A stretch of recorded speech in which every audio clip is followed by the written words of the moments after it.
అందరికీ నమస్కారం. ఇవాళ మనతో పాటు ప్రముఖ ఆధ్యాత్మికవేత్త, ఆస్ట్రాలజర్, దత్తాత్రేయ మరియు గణపతి ఉపాసకులు మురళీధర్ శర్మ గారు మనతో ఉన్నారు. గురుగారితో మాట్లాడదాం. గురుగారు నమస్కారం. మహాదేవ శ్రీమాత్రే. గురుగారు, కొత్త సంవత్సరం వస్తుందంటేనే చాలా మందికి చాలా కోరికలు ఉంటాయి. కొత్త ఇల్లు కట్టాలని చెప్పి, విదేశాలకు వెళ్ళాలని చెప్పాలి, మనీ ఫ్లో బాగుండాలని కోరుకుంటారు, మనకి ఏ ఆరోగ్య సమస్యలు రాకూడదని కోరుకుంటారు. మరి 2025లో ఏ రాశుల వారికి అద్భుతంగా ఉండబోతుంది? ఆంగ్ల సంవత్సరానికి సంబంధించి అటువంటి నూతన సంవత్సరంలో భాగంగా ఎవరికైతే ఒక 3 రాశుల వారికైతే చాలా అంటే చాలా అద్భుతంగా ఉండేటువంటి పరిస్థితి. మరొక రాశికి కూడా ఒక 75% పర్వాలేదు. ఎందుకంటే ఎవరి జాతకంలో అయినా కూడా నడిచేటువంటి దశ అంతర్దశలు ఇక్కడ మెయిన్. గ్రహచారము గోచారం అనేటువంటిది 2 పాయింట్స్ ఉంటవి ఇక్కడ. కనుక ఈ రెండింటి విషయానికి సంబంధించి మనం చూసుకున్నట్టయితే గోచారంలో గ్రహాలు మారుతూ ఉంటాయి, గ్రహచారంలో గ్రహాలు అనేటువంటివి మారవు. కనుక ప్రజెంట్గా మీరు అడిగినటువంటి ప్రశ్నకు 2025లో ఎవరికి పట్టిందల్లా బంగారము, సొంతింటి కల కానీ, ల్యాండ్ తీసుకోవాలి అనే ఆలోచన కానీ, లిటిగేషన్లో ల్యాండ్ ఉంది దీనికి సంబంధించినటువంటి క్లియరెన్స్ కావాలి అనుకునేటువంటి వారు కానీ, ఇలా ఎవరైనా ఉండేటువంటి వారు, అందులో మొట్టమొదటి వారు ఎవరయ్యా అనుకుంటే ఖచ్చితంగా మేషరాశి అని చెప్పవచ్చు. ఇందులో నో డౌట్. మేషరాశి వారికి ఉన్నంత అదృష్టము ఈ 2025లో ఏ రాశి వారికి లేదు. విన్నరా? మీరు ఏదనుకుంటే అది మీరు చెయ్యండి, పూర్తి విశ్వాసంతో చేయండి. అయితే ఒకటి ఇక్కడ మీ జాతకంలో కూడా ఈ దశ అంతర్దశలు చూసుకోవాలి. అది చూసుకొని ఓకే అనుకుంటే, ఎందుకంటే ఇక్కడ మనకు 75% పర్వాలేదు, అందులో కూడా ఒక జస్ట్ 5% మనకు కలిసిన దూసుకుపోవచ్చు. ఇక రెండవది ఎక్సలెంట్ అద్భుతము అనుకుంటే సింహరాశి. మళ్ళా సింహరాశి, అష్టమ శని ఉన్న సింహరాశి, 11వ భావంలో గురువు అంటే వట్టి విషయం కాదు, అట్టి విషయమే కాదు. దీని తర్వాత వచ్చేసి మనకు తుల. ఇక వీరికి ఉన్నంత విజయము సూపర్. తులారాశి వారికి పూర్వజన్మలో చేసుకున్నటువంటి పుణ్యము కావచ్చును, ఈ జన్మలో చేసుకున్నటువంటి పుణ్యము కావచ్చును, మొత్తము కూడా కలిసి వచ్చేటువంటి పరిస్థితి. ఇది 2000 సుమారుగా 11, 12, 13 ఈ సందర్భంలో మీరు అనుభవించినటువంటి సిచ్యువేషన్స్ ఏవైతే ఉన్నాయో అవి మీరు మరలా కూడా అనుభవించేటువంటి పరిస్థితి ఉంది ఈ 1.5 year. ఒకసారి బ్యాక్ వెళ్ళి చూసుకోండి. అప్పుడు ఎలాంటి రాజభోగం అనుభవించి ఉన్నారు. ఈ 12 నుండి 14, 15, 14 వరకు, అంతకు ముందే ఇక కొంత. అయితే ఇక్కడ వీరికి కొంత మైనస్ కూడా అయింది ఆ టైంలో, ఏలినాడు శని. బట్ గురు మూలకంగా ఏదో ఒక అద్భుతం అయితే జరుగుతుంది. ఇక మరొక ముఖ్యమైనది ఏమిటి అంటే ధనస్సు రాశి వారికి వివాహ ప్రయత్నాలు ఎవరైతే చేస్తున్నారో చక్కటి సంబంధం రావడం కానీ, వివాహ ప్రయత్నాలకు సంబంధించి కానీ, బిజినెస్లో అద్భుతంగా రాణించడం కానీ, సొంత ఇంటి కల కానీ, ల్యాండ్ రిలేటెడ్ ఎవరైతే ఉన్నారు అనుకునేటువంటి వారికి కానీ ఈ ధనస్సు రాశి వారికి ఎక్సలెంట్గా కూడా ఉండబోతుంది. ఇక దీని తర్వాత కుంభం. మళ్ళీ కుంభరాశి వారికి సంబంధించి సొంత ఇంటి కల కానీ, విదేశీ ప్రయాణం కానీ, లేదా ఈ కుంభరాశికి సంబంధించినటువంటి పిల్లలు ఎవరైతే ఉన్నారో వారికి అద్భుతంగా యోగము పట్టబోయే పరిస్థితి.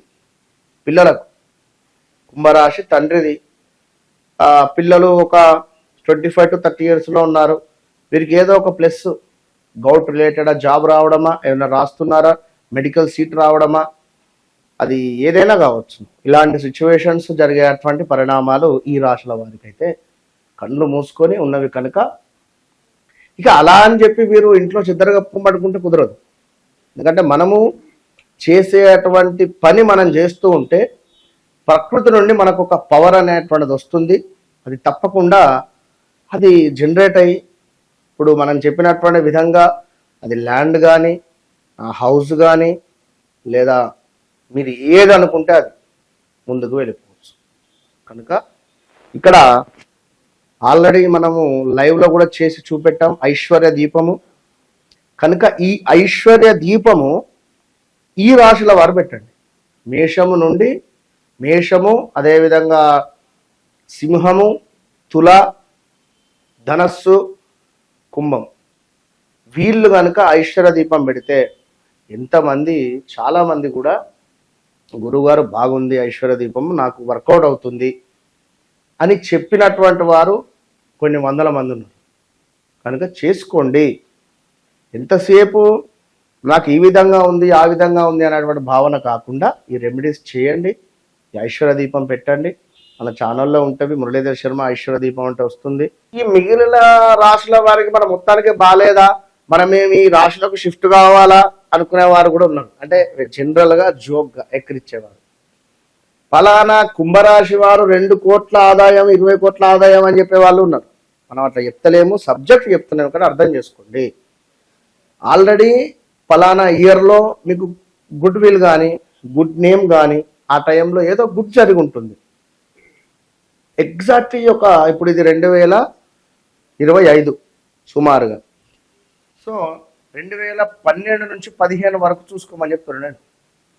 ఈ టైంలో మీ పిల్లలకు వివాహాలు జరగడమా, ఈ టైంలో మీ పిల్లలకు సంతానం కలగడమా, ఈ టైంలో విదేశీ ప్రయాణాలు వెళ్ళడమా, ఈ సమయంలో మీకే ఏమైనా అద్భుతమైన జాబ్ రావడమా, ఇల్లు కట్టుకున్న యోగం రావడమా, అర్థమైందా?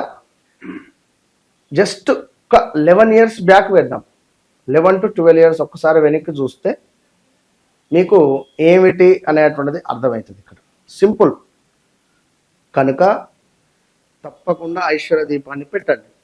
మరొక విషయం ఏమిటి అంటే వృషభ రాశి కానీ మిథున రాశి కానీ, వృషభ రాశి వారికి కూడా ద్వితీయ భావంలో గురువు, అసలు విపరీతమైనటువంటి డబ్బు. బిజినెస్ చేసేవారికి మామూలు పరిస్థితి లేదు. ఇటు 11వ భావంలో శనైశ్వరుడు, 2వ భావంలో గురువు, డబ్బే డబ్బు. వృషభ రాశి వారికి చూడండి ఎంతటి లాభము అంటే మీరు ఈ 1 ఇయర్లో ఎక్సలెంట్గా ఉండే పరిస్థితి మీరే చూసుకోండి. 1 ఇయర్ బ్యాక్, 1 ఇయర్ ముందు. ఇక మిథునానికి కూడా పర్వాలేదు, జాబ్ రిలేటెడ్. ఇలా కర్కాటకానికి కూడా ఆల్రెడీ అష్టమ శని నుండి నవమ శని అయిపోతుంది. కర్కాటకానికి ఏంది అంటే 12వ భావానికి గురువు వస్తాడు. 12వ భావానికి గురువు వస్తే కొంత ఇబ్బందికరంగా ఉంటుంది. సో శనికి సంబంధించినటువంటి ఇబ్బంది నుండి తొలగిపోతున్నారు. ఇట్లా ఒక్కొక్కటి ఉంటుంది. కనుక తప్పకుండా వీరు దీనికి సంబంధించి చేసుకొని ముందుకు వెళితే మంచి ఫలితాలే ఉంటాయి. కనుక ఓవరాల్గా అందరికీ బాగానే ఉంటుంది. కానీ ఇప్పుడు ఈ ఇయర్ ఈ రాశి వారికి బాగుంది, వచ్చే ఇయర్ మరొక రాశి వారికి బాగుంటుంది. అంతే కదా. ఇప్పుడు నాకు ఈ ఇయర్ బాగుంది అని చెప్పి మనం వారికి బాగుంది. ఇప్పుడు ఒక ఇంట్లో 4-5 ఉంటారు, ఒక్కొక్కరు ఒక్కొక్క రాశి ఉంటుంది. అయ్యో అవునా కాదా? కనుక ఒక్కరికి బాగుంది, ఇంటి యజమానికి బాగుంది అనుకుందాం, వాళ్ళ భార్యకు ఏలినాడు శనిలో ఉంది అనుకుందాం. సో వాళ్ళ భార్య హెల్త్ రిలేటివ్స్తో బాధపడుతుంటే ఈయనకు మానసికంగా ఇబ్బందే కదా. అర్థమైంది కదా పాయింట్. కనుక ఇట్లా ఉంటుంది. 2025లో ఏ రాశుల వారికి బాగుంటుందో చాలా అద్భుతంగా వివరించారు.